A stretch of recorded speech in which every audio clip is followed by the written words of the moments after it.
How do you keep going when there's only 100 people watching you? Did you believe that it was going to snowball, as you say, into something magnificent? I didn't believe it was going to snowball, but I think I was enjoying it, and I was liking creating something for myself. It was my script, it was me filming it, and I was just in control of this little tiny television show, really, just on the internet. But then it got to a point where Google said, hey, we could maybe let you earn money from this, and it could be a job. So that was the point where I said to my parents, look, I'm doing this weird thing. I could either go off and get a job, or I could try this for a year and see where it goes. Sit on the internet talking to strangers. Are you being groomed, Phil? Yeah. I wasn't being groomed. That's how that went, probably. That was, a little bit of that. But in the end, I thought I was just going to give it a go, and my parents were like, yeah, sure, have a go with it. And that's why it turned into more of a thing. It was quite good timing for you, because you just finished university. Yes. So you were having that year where it was like, oh, now I have to go and get a proper job. Thankfully started YouTube and it worked out. At the same time for me, I was studying law at Manchester University. Hideous. Don't study law, okay? Just do study if you want to. Follow your dreams. It wasn't your dream. It wasn't my dream. And then I took it a year out, and literally I was like, oh, what am I doing? I'm working at Asda, just thinking about whether I'm going to go back. I'll start. Did anybody throw a chocolate-based good at your head at any point? No, but I did almost get fired for pretending that I had diarrhea and going to Reading Festival. And then my manager phoned my mum saying, is Dan okay? I heard he's got some stomach problems. And she was like, he's at Reading! And I was like, thanks, Mum. So we've both had great careers in retail that have taught us a lot to this day. So you binned off law at Manchester, and by this point you'd met, or you hadn't met? We had met, and I'd been doing it for like a year or so as a hobby. Phil had been doing it a couple of years, and then it was kind of this terrifying, you know, this was before anyone was big on YouTube. You could kind of maybe pay a bit of rent, but not really. So it was a really terrifying commitment. Like, no one even knew where the internet was going, because this was pre-Twitter and Tumblr and the big social media explosion. So it was still this niche community. So for both of us to go, let's just try being creative weirdos on the internet the whole time, it was scary. But then I think it all worked out. Yeah, I think as we were making more videos together, we developed more of a viewership of people wanting to watch Dan and Phil videos. Mm-hmm. Some of those people are there, hello. Yeah, and that really helped, and especially with Tumblr and Twitter, it developed into more of a fandom of people that were all enjoying watching our videos at the same time, and they were talking to each other and making friends through watching our videos as well. So they turned into their own little population of Dan and Phil viewers. Community. That were all friends and like enjoying our content. It was funny because a lot of people, they kind of have this viral success moment. Like, you wonder, like, did this person that has a career on the internet just like have one viral hit overnight? But for us, it wasn't like that. It was years and years of nobody watching, doing it for no reason other than you enjoying it. And then slowly it came into place. And then I think around, when was it, like 2011 or so? That's when Twitter, Tumblr, Facebook, all this social media exploded. Suddenly every generation of young people growing up, there were millions and millions and millions just like suddenly on the internet. And thankfully for us, because we'd already been there building up this thing, we had all this content ready for people to enjoy, and then that's when suddenly the numbers started to become the things that impress people these days. Yeah.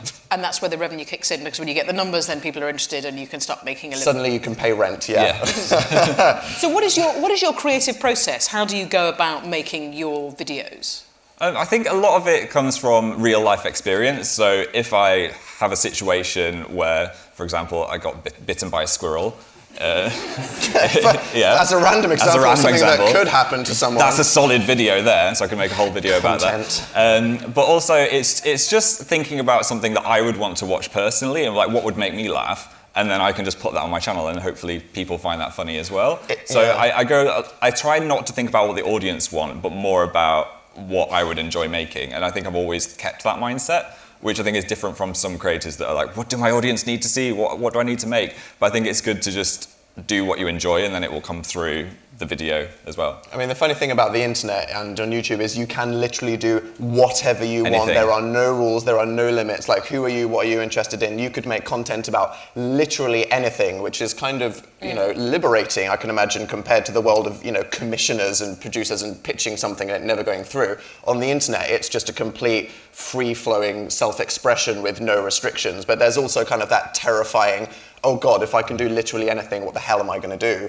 So for Phil, I mean, you were kind of just talking about your life, Yes. and then that ended up just becoming more entertaining over time as Phil learned to use computers. The more he got better. So Phil kind of fell into comedy, and it was the same for me. I was just kind of, I'm going to make these short-form comedy videos about my life and relatable topics. So when that became like my niche of what I do, is like I make funny videos talking about funny things that have happened in my life or opinions on stuff. That's just the ideas. So I sit down and I usually just think about something that's horrendously embarrassing for me that will make other people laugh and maybe feel less bad. Do you know how about both seek out horrendously embarrassing things? Yes, Think, yeah. oh, that's material. Yeah. Literally, which very thankfully happens so often, you have no idea. Like the time you got fired from work. Yes, exactly. Like any horrendous anxiety-inducing nightmare scenario becomes something that becomes great content 2 years later when it's just like softened down enough for you to dig out the wound again. I mean, you say it's very different from television, but because you can do exactly what you want. And I sort of take part of that, but at the same time, you have an audience, and you know very well who your audience are. You are going to want to tailor your material for them. So you are boundaried by that, certainly. That's true. I mean, I wouldn't do a 14-hour monologue on YouTube in a black and white room, but that's not something I'd want to make anyway. Thankfully, that aligns quite well. Would you watch that, Guy? Yeah. Okay, maybe I will. You get watch the first 30 seconds. No, you're in for the long haul. You could get a lot of ads on that one. But no, you do have to tailor it slightly to the audience. So you are right that you're not going to go completely left field and people are like, wait, what am I even watching? This isn't the channel that I'm used to. Because I'm quite a PG channel, so I don't actually swear in my YouTube videos. Naturally. So if I just suddenly uploaded a video like swearing and stealing things. Bad Phil. Bad Because Phil. that's edge. Bad Phil. I've got to make some content Dark stealing Phil. things. Yeah. I like to deploy Dark Phil. Phil. When you feel you've had enough of the internet. That's going to be in 5 years. The inevitable breakdown. That'll be the breakdown. Get ready for it. No, but because I have an audience of people and I get emails saying, I like watching my videos with your kids because you don't swear in them, and that's great. So you suddenly feel compelled to not I wouldn't take loads of drugs on suddenly camera, do that because I think then that side of the audience would feel a little bit betrayed because that's not what they're used to. But you're not the same, are you, Dan? Really? Well, it's kind of, He's already dark Dan. You're all just right. Phil. I don't get put in the trending section on YouTube because I swear sometimes. It's the thing that I've told myself, and that's just who I am, and I have to accept it.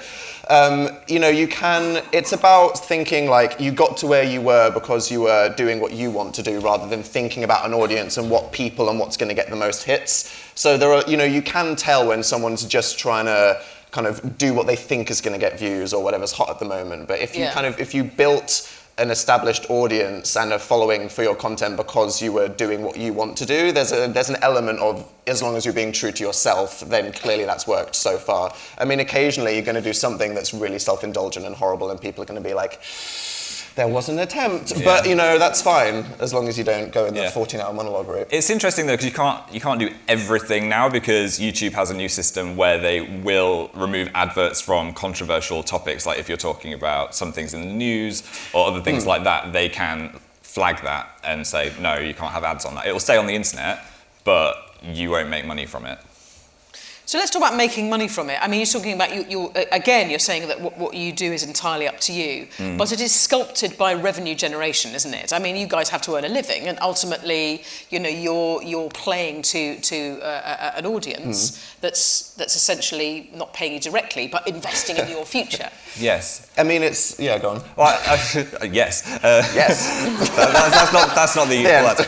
I'll move on. No, I think it's a good thing because it inspires you to make more videos because the more videos you make, the more revenue it will generate if people watch it.